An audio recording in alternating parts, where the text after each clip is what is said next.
उपदेष्टा channel में आप सभी का बहुत बहुत स्वागत है। आज हम बात करने वाले हैं क्लासरूम की उस जादुई शक्ति के बारे में, वो शक्ति जो असल में स्टूडेंट्स को सीखने के लिए आगे बढ़ाती है। जी हाँ, हम बात कर रहे हैं मोटिवेशन यानी प्रेरणा की। अच्छा, कभी सोचा है आपने कि कुछ स्टूडेंट्स पढ़ने के लिए इतने एक्साइटेड क्यों रहते हैं और कुछ क्यों नहीं? क्या ये सिर्फ अच्छे मार्क्स का लालच होता है या इसके पीछे कुछ और भी है? इसका जवाब छिपा है मोटिवेशन में। देखिए, ये एक तरह की अंदरूनी या बाहरी ताकत है जो किसी भी स्टूडेंट को सीखने, मेहनत करने और अपने गोल्स तक पहुंचने के लिए पुश करती है। आप कह सकते हैं कि ये वो चिंगारी है जो सीखने की आग को जलाए रखती है। इसे एक सक्सेस की रेसिपी की तरह समझिए। इसमें 3 मेन चीजें लगती हैं।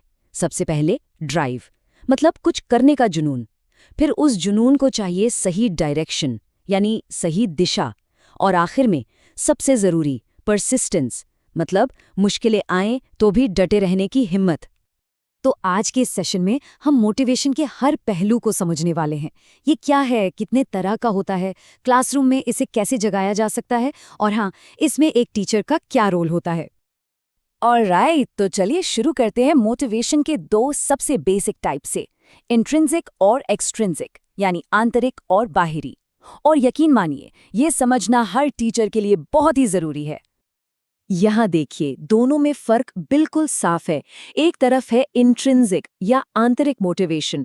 ये वो है जो स्टूडेंट के अंदर से आती है, जैसे किसी सब्जेक्ट को पढ़ने में मजा आना या कुछ नया जानने की उत्सुकता।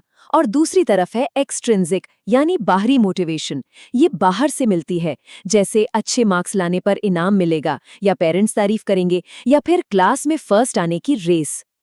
तो सवाल ये है कि इस थ्योरी को हम क्लासरूम में प्रैक्टिकली कैसे इस्तेमाल कर सकते हैं।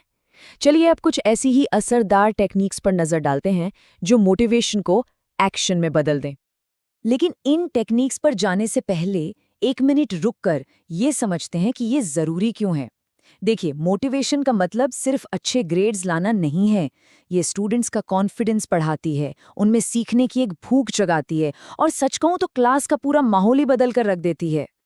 इनमें से एक बहुत पावरफुल टेक्निक है स्मार्ट गोल सेट करना। अब जैसे सिर्फ ये कहना कि मुझे मैथ्स में अच्छा करना है, ये काफ़ी नहीं है। एक स्मार्ट गोल कैसा होगा? वो होगा, मैं अगले महीने के आखिर तक हर रोज़ 30 मिनट्स प्रैक्टिस करके अपने अलजेब्रा टेस्ट में 80% स्कोर करूंगा। है ना? ये सुनने में कितना क्लियर और करने लायक लगता है। और हाँ, हमेशा बड़ी बड़ी स्ट्रैटेजीज की जरूरत नहीं होती। कभी कभी छोटी छोटी बातें भी बड़ा कमाल कर जाती हैं।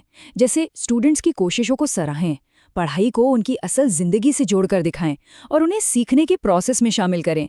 इससे उन्हें अपनी एक ओनरशिप महसूस होती है। ठीक है, तो हमने प्रैक्टिकल टेक्निक्स की तो बात कर ली, पर अब थोड़ा इसके पीछे की साइंस को भी समझ लेते हैं। मोटिवेशन पर कुछ बहुत ही फेमस थ्योरीज हैं जो हमें बताती हैं कि आखिर लोग मोटिवेट होते कैसे और क्यों हैं। ये कुछ बड़े नाम और उनके आइडियाज हैं।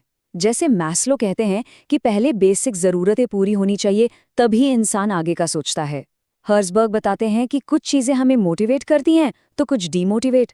स्किनर का फोकस रिवॉर्ड और पनिशमेंट पर है, और मैक्लेलैंड कहते हैं कि हम सबके अंदर अचीवमेंट, पावर और लोगों से जुड़ने की चाह होती है। और इन सारी थ्योरीज और टेक्निक्स के बीच में एक इंसान है जो सबसे बड़ा फर्क डाल सकता है, और वो है टीचर। तो चलिए अब एक टीचर के रोल को थोड़ा और गहराई से समझते हैं। एक टीचर के तौर पर आप सिर्फ सब्जेक्ट नहीं पढ़ाते, आप एक माहौल बनाते हैं। आपका फ्रेंडली होना, आपका फेयर होना, हर स्टूडेंट पर पर्सनली ध्यान देना, ये सारी चीजें मोटिवेशन की उस आग को जलाए रखने में मदद करती हैं। मतलब आप सिर्फ पढ़ाते नहीं हैं, आप इंस्पायर करते हैं। लेकिन हम ये भी जानते हैं कि कई बार हमारी लाख कोशिशों के बाद भी स्टूडेंट्स का मोटिवेशन लेवल नीचे चला जाता है। तो आखिर ऐसा होता क्यों है? इसके पीछे कई वजह हो सकती हैं। हो सकता है सिलेबस या तो बहुत ज्यादा मुश्किल है या फिर बहुत ही आसान। कई बार पढ़ाने का तरीका बोरिंग हो सकता है। फेल होने का डर, घर से सपोर्ट न मिलना, या फिर खुद में कॉन्फिडेंस की कमी, ये सब बहुत बड़ी रुकावटें बन सकती हैं। पर अच्छी बात यह है कि इन प्रॉब्लम्स के सॉल्यूशंस भी हैं। मुश्किल चीज़ों को आसान भाषा में समझाना, रेगुलर काउंसलिंग और सपोर्ट देना, बीच-बीच में मज़ेदार एक्टिविटीज़ और ब्रेक शामिल करना, हर बच्चे पर थोड़ा पर्सनल ध्यान देना और करके सीखने पर जोर देना, ये सारी चीज़ें स्टूडेंट्स को दोबारा ट्रैक पर लाने में बहुत मदद कर सकती हैं। तो आखिर में एक सवाल कि मोटिवेशन कोई स्किल है जिसे सिखाया जाता है या ये एक आग है जिसे जलाया जाता है? शायद एक टीचर का काम ये दोनों ही करना है। आज हमारे साथ जुड़ने के लिए आपका बहुत बहुत शुक्रिया।